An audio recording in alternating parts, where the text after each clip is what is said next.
गल्ला बख्शी। हम अब तक पढ़ रहे थे, वीडियो 6 में हम पढ़ के आए हैं कि कैसी कैसी पद्धतियाँ भू राजस्व प्रणाली जो थी उसके भू राजस्व एकत्रित करने की थी। आज हम वीडियो संख्या 7 लेसन 7 में गल्ला बख्शी पत्ती के बारे में पढ़ेंगे।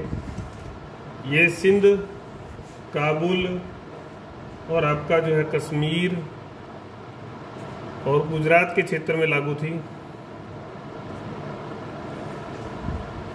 पहला प्रयोग हालांकि गुजरात में ही हुआ था इसका, लेकिन धीरे धीरे अन्य स्थानों पर अपनाया गया। थोड़ी जटिल कठिन थी ये पत्ती, क्योंकि इसमें सचेत रहना पड़ता था, अधिकारियों को भी और किसानों को भी, सबको सचेत रहना पड़ता था।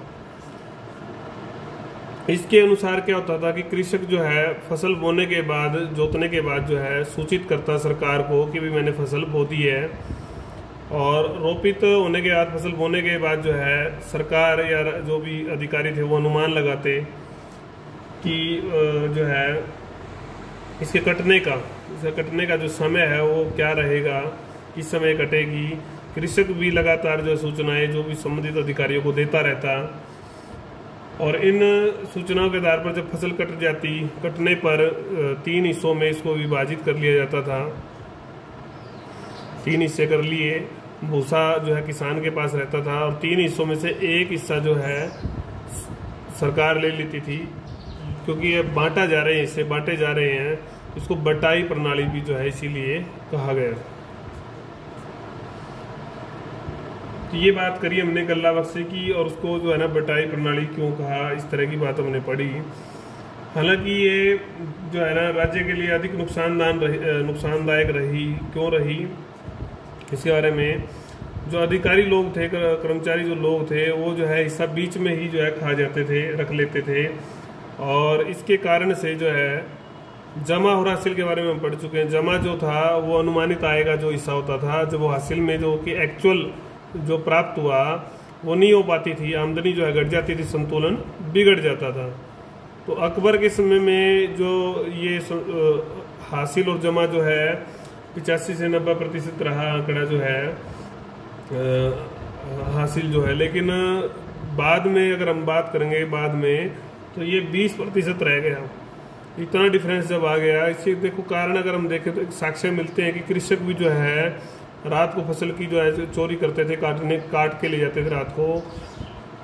इस प्रकार के जो है साक्ष्य मिले। इस सारे से कुल मिलाकर जो है भार कृषक पर पड़ा, कृषक इस प्रकार के कदम उठाने के लिए बाध्य हुआ।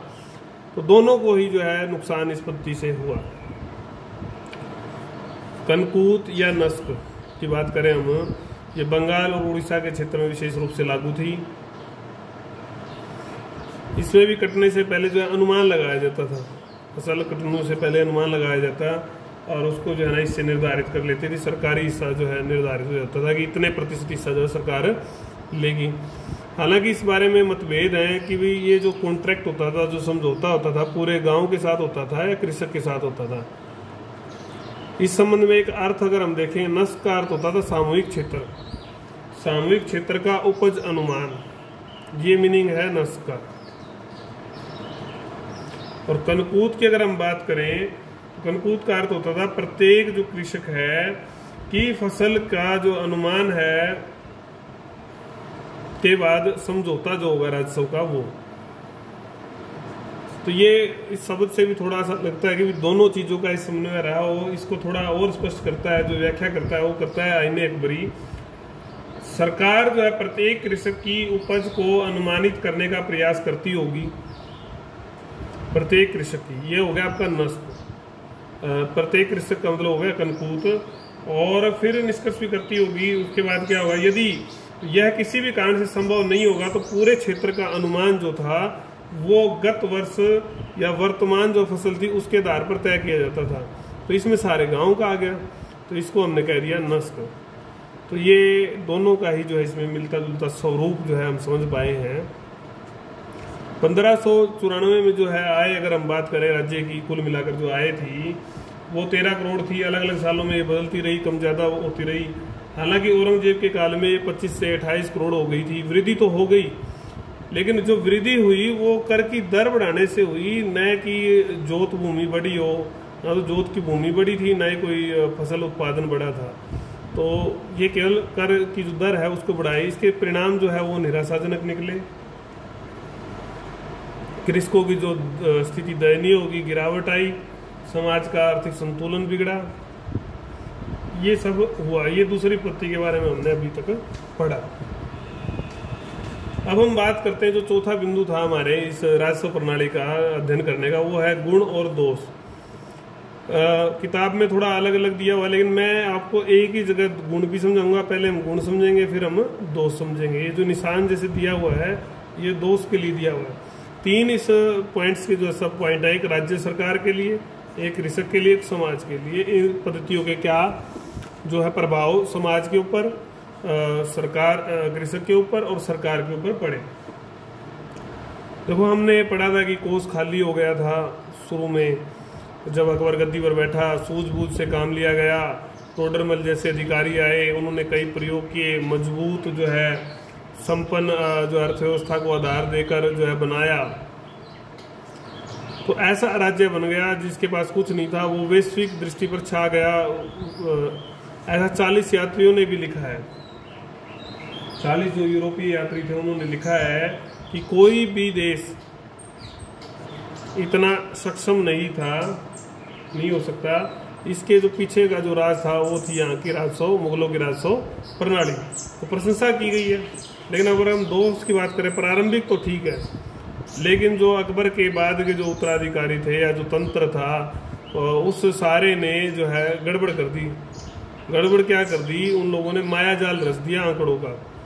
आंकड़े कागजों पर तो चलता रहता, सब कुछ अच्छा चल रहा था, लेकिन जो जमा और हासिल में जो अंतर था वो भी लगातार बढ़ता जा रहा था। शाहजहां के काल में तो ये आर्थिक स्थिति विस्फोटक हो गई, मतलब काफ़ी बिगड़ गई अर्थव्यवस्था, खजाना जो है खाली हो गया। और इसमें जो भूमिका निभाने वाली जो एक और कारण था वो थी जागीरदार और इजारेदार जो भूमिका थी, ये जो प्रणाली थी, तो वो भी एक बड़ी भूमिका थी। इन लोगों की संख्या में लगातार वृद्धि हो गई जागीरदारों की, और इनको वेतन की जगह जो है राजस्व का हिस्सा मिलता था। लेकिन धीरे धीरे क्या हुआ कि सारा हिस्सा जो है यही ले जाते थे, राज्य को कुछ नहीं मिलता और राज्य के हाल खस्ता हो गए, मतलब बेकार हो गए। और औरंगजेब के काल में तो हम बात करते हैं, जो जागीरदारी या जमींदारी जो प्रथा थी उसने बहुत ही खराब रूप ले लिया था, भयंकर रूप ले लिया था। तो औरंगजेब कहते हैं 1 अनार 100 बीमार, मतलब एक जागीर के पीछे 100 लोग जो है पड़े रहते थे। तो दोषपूर्ण जो ये व्यवस्था बनी, इस सारे से जो है कृषक की दशा भी जो कमजोर हुई और राज्य की तो होनी थी। तो कुल मिलाकर राज्य जो है फिर आर्थिक दृष्टि से पतनशील होने लगा था। तो ये इसका हमने दोष पढ़ा। एक ही प्रणाली के हम गुण दोष साथ में पढ़ रहे हैं। कृषकों के लिए अगर हम बात करें, ऐसा समझा जाता था कि कृषक तो केवल कर देने के लिए, बाकी और कोई काम इसका नहीं है। रक्त जो है व्यवस्था क्या करती थी, किसान का रक्त चूसने की व्यवस्था करती थी ज़्यादा। परंतु अकबर ने बदलाव किया, परिवर्तन किए नीति में। उसने बिचौलियों को समाप्त कर दिया, किसानों को सहायता दी गई। इसके कारण से किसानों को मुआवजा भी मिला गया, थोड़े बहुत नई व्यवस्था भी आई। उस सारे से कृषक जो थे वो संतुष्ट थे। शक्ति प्रयोग नहीं किया गया, सबसे बड़ी बात थी। कभी शक्ति प्रयोग का उदाहरण जो साक्ष्य नहीं मिलता कि कर इकट्ठा करने के लिए शक्ति लगानी पड़ी, जोर जबरदस्ती ऐसा कुछ करना पड़ा।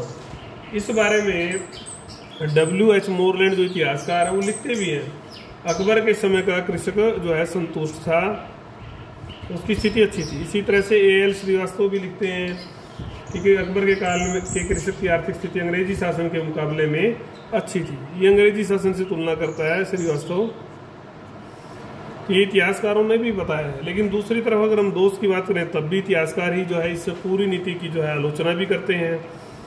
वो कहते हैं कि राज्य का जो था हित जो था वो संरक्षण था, किन का? आर्थिक हित जो राज्य के थे, बस वो उनको ही जो है प्रायोरिटी देते थे। राज्य के हित ही प्राथमिक है, समाज को या कृषक को जो है महत्व इसमें नहीं दिया जाता था। कृषक हमेशा पिसता रहता था, कृषक जो है पिसता रहता था, उसका शोषण होता था।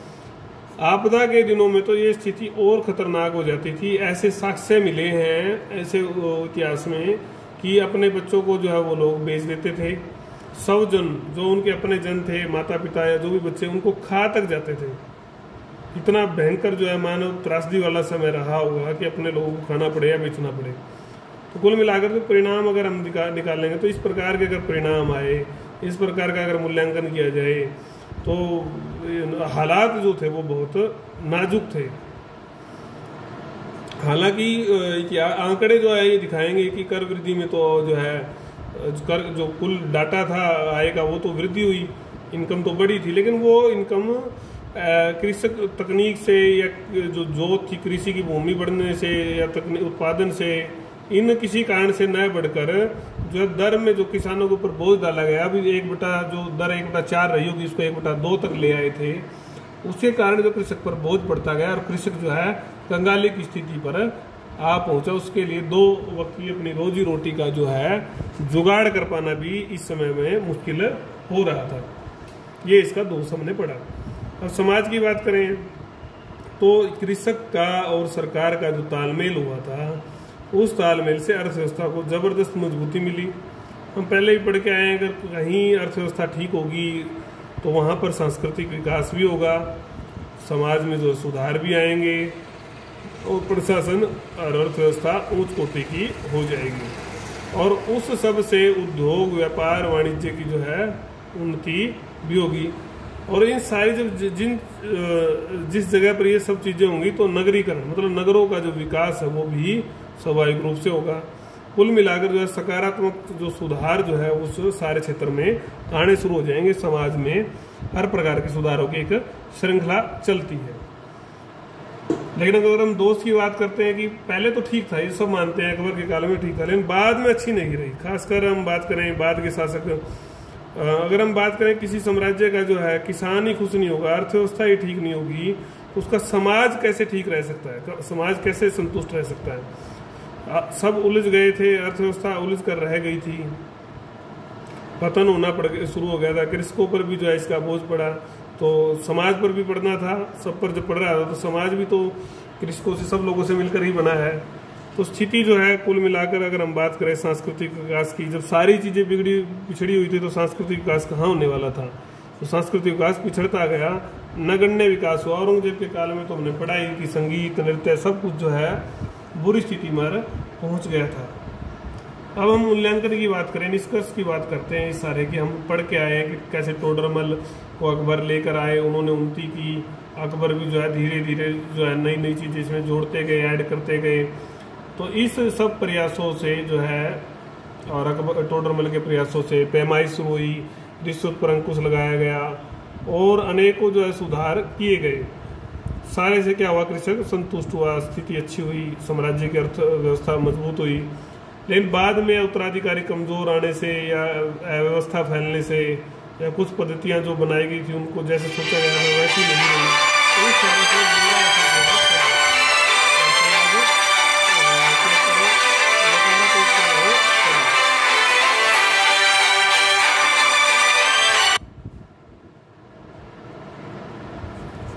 तो ये हमने अभी तक पढ़ा कि कैसे जो है राजस्व प्रणाली थी। आप इन सब वीडियो को अच्छे से देख लें, समझ लें। कोई बात अगर नहीं आती तो आप मेरे से व्हाट्सएप पे या जैसे भी आपको ठीक लगता है वैसे उस माध्यम से संपर्क कर अपनी समस्या रख सकते हैं।